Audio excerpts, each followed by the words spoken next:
श्री विष्णु पुराण चतुर्थ अंश 20वां अध्याय। कुरु के वंश का वर्णन। श्री पराशरी बोले, कुरुपुत्र परीक्षित के जन्मेजय, श्रुतसेन, उग्रसेन और भीमसेन नामक 4 पुत्र हुए तथा जहनु के सुरथ नामक एक पुत्र हुआ। सुरथ के विदुरथ का जन्म हुआ। विदुरथ के सार्वभौम, सार्वभौम के जयतसेन, जयतसेन के आराधित, आराधित के अयुतायु, अयुतायु के अक्रोधन, अक्रोधन के देवातिथि तथा देवातिथि के अजमीन के पुत्र ऋक्ष से भिन्न दूसरे ऋक्ष का जन्म हुआ।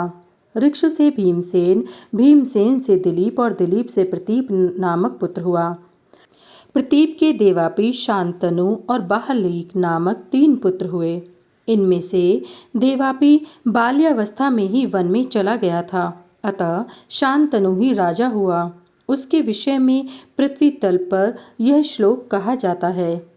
राजा शांतनु, जिसको जिसको आपने हाथ से स्पर्श कर देते थे, वे वृद्ध पुरुष भी युवावस्था प्राप्त कर लेते थे तथा उनके स्पर्श से संपूर्ण जीव अत्युत्तम शांति लाभ करते थे, इसलिए वे शांतनु कहलाए। एक बार महाराज शांतनु के राज्य में 12 वर्ष तक वर्षा न हुई। उस समय संपूर्ण देश को नष्ट होता देखकर राजा ने ब्राह्मणों से पूछा, हमारे राज्य में वर्षा क्यों नहीं हुई? इसमें मेरा क्या अपराध है? तब ब्राह्मणों ने उनसे कहा, यह राज्य तुम्हारे बड़े भाई का है, किंतु इसे तुम भोग रहे हो, इसलिए तुम परिवेता हो। उनके ऐसा कहने पर राजा शांतनु ने उनसे फिर पूछा, तो इस संबंध में मुझे अब क्या करना चाहिए? इस पर वे ब्राह्मण फिर बोले, जब तक तुम्हारा बड़ा भाई देवापी किसी प्रकार पतित न हो, तब तक यह राज्य उसी के योग्य है। अब तुम इसे उसी को दे डालो, तुम्हारा इससे कोई प्रयोजन नहीं। ब्राह्मणों के ऐसा कहने पर शांतनु के मंत्री अश्मसारी ने वेदवाद के विरुद्ध बोलने वाले तपस्वियों को वन में नियुक्त किया। उन्होंने अतिशय सरलमती राजकुमार देवापी की बुद्धि को वेदवादक के विरुद्ध मार्ग में प्रवृत्त कर दिया। उधर राजा शांतनु ब्राह्मणों के कथनानुसार दुख और शोक युक्त होकर ब्राह्मणों को आगे कर अपने बड़े भाई को राज्य देने के लिए वन में गए। वन में पहुंचने पर वे ब्राह्मण गण परम विनीत राजकुमार देवापी के आश्रम पर उपस्थित हुए और उससे ज्येष्ठ भ्राता को ही राज्य करना चाहिए, इस अर्थ के समर्थक अनेक वेदानुकूल वाक्य कहने लगे। किंतु उस समय देवापी ने वेदवादक के विरुद्ध नाना प्रकार की युक्तियों से दूषित बातें की। तब उन ब्राह्मणों ने शांतनु से कहा, हे राजन, चलो, अब यहाँ अधिक आग्रह करने की आवश्यकता नहीं। अब अनावृष्टि का दोष शांत हो गया। अनादिकाल से पूजित वेद वाक्यों में दोष बतलाने के कारण देवापी पतित हो गया है। ज्येष्ठ भ्राता के पतित हो जाने से अब तुम परिवेता नहीं रहे। उनके ऐसा कहने पर शांतनु अपनी राजधानी को चले आए और राज्य शासन करने लगे। वेदवाद के विरुद्ध वचन बोलने के कारण देवापी के पतित हो जाने से बड़े भाई के रहते हुए भी संपूर्ण धान्यों की उत्पत्ति के लिए पर्जन्य देव मेघ बरसने लगे।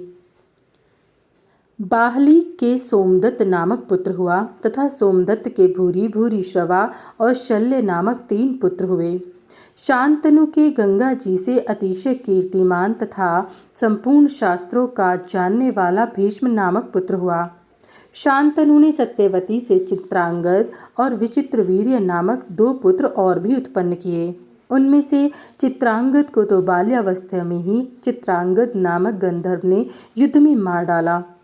विचित्रवीर्य ने काशीराज की पुत्री अंबिका और अंबालिका से विवाह किया। उनमें अत्यंत भोगासक्त रहने के कारण अतिशय खिन्न रहने से वह यक्षमा के वशीभूत होकर अकाल में ही मर गया।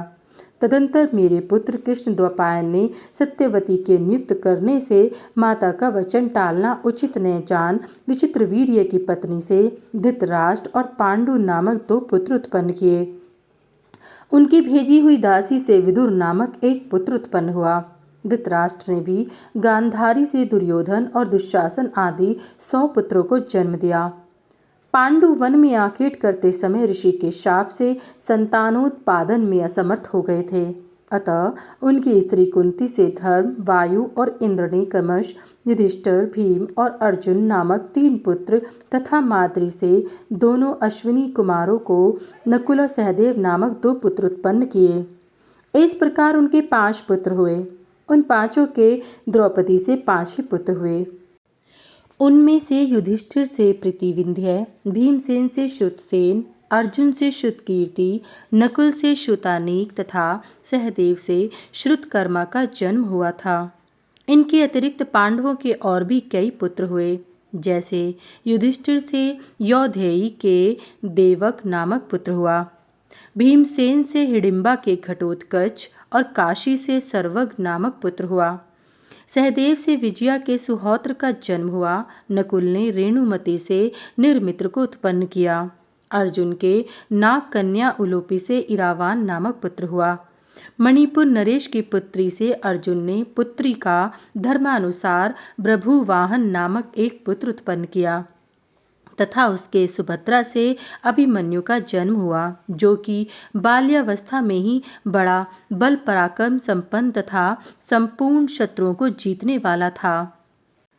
तदंतर कुरुकुल के क्षीण हो जाने पर जो अश्वत्थामा के प्रहार किए हुए ब्रह्मास्त्र द्वारा गर्भ में ही भस्मीभूत हो चुका था, किंतु फिर जिन्होंने अपनी इच्छा से ही माया मानव देह धारण किया है, उन सकल सुरासुर वंदित चरणारविंद श्री कृष्ण चंद्र के प्रभाव से पुनः जीवित हो गया।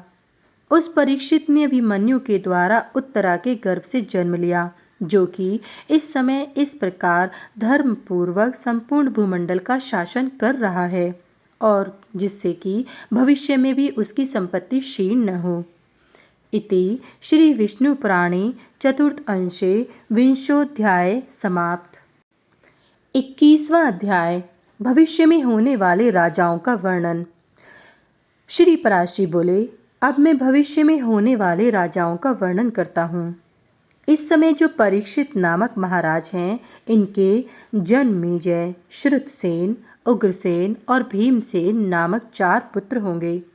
जन्मेजय का पुत्र शतानीक होगा, जो याज्ञवल्क्य से वेदाध्ययन कर, कृप से शस्त्र विद्या प्राप्त कर, विषम विषयों में विरक्त चित्त हो, महर्षि शौनक के उपदेश से आत्मज्ञान में निपुण होकर परम निर्वाण पद प्राप्त करेगा। शतानीक का पुत्र अश्वमेध दत्त होगा। उसके अधिसीम कृष्ण तथा अधिसीम कृष्ण के निचकनु नामक पुत्र होगा, जो कि गंगा जी द्वारा हस्तिनापुर के बहा ले जाने पर कौशाम्बीपुरी में निवास करेगा। निचकनु का पुत्र उष्ण होगा। उष्ण का विचित्ररथ, विचित्ररथ का शुचिरथ, शुचिरथ का वृष्णिमान, वृष्णिमान का सुषेण, सुषेण का सुनीत, सुनीत का नृप, नृप का चक्षु, चक्षु का सुखावल, सुखावल का पारिप्लव, पारिप्लव का सुनय, सुनय का मेधावी, मेधावी का रिपुंजय, रिपुंजय का मृदु, मृदु का तिग्म, तिग्म का बृहद्रथ, बृहद्रथ का वसुदान, वसुदान का दूसरा शतानीक, शतानीक का उदयन, उदयन का अहिनर, अहिनर का दंडपाणी, दंडपाणी का निर्मित्र तथा निर्मित्र का पुत्र शेमक होगा। इस विषय में यह श्लोक प्रसिद्ध है। जो वंश ब्राह्मण और क्षत्रियों की उत्पत्ति का कारण रूप तथा नाना राजर्षियों से सभाजित है, वह कलयुग में राजा क्षेम के उत्पन्न होने पर समाप्त हो जाएगा। इति श्री विष्णु पुराणे चतुर्थ अंशे 21वां अध्याय समाप्त। 22वां अध्याय भविष्य में होने वाले इक्ष्वाकु वंशीय राजाओं का वर्णन। श्री पराशरी बोले, अब मैं भविष्य में होने वाले इक्ष्वाकु वंशीय राजाओं का वर्णन करता हूँ।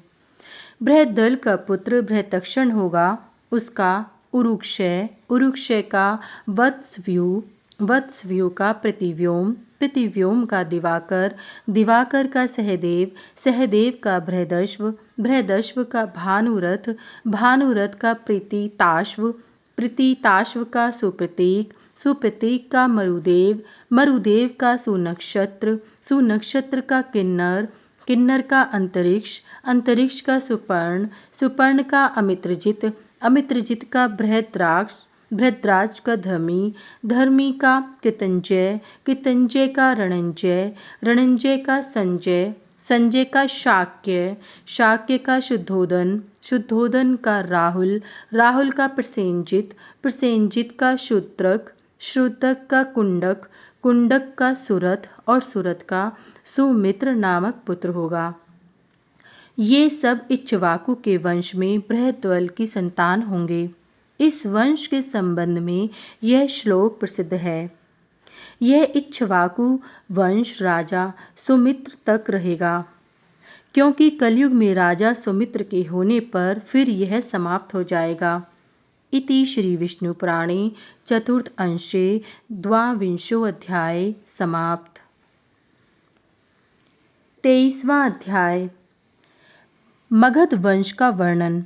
श्री पराशर जी बोले, अब मैं मगध देशीय बृहद्दत्त की भावी संतान का अनुक्रम से वर्णन करूँगा।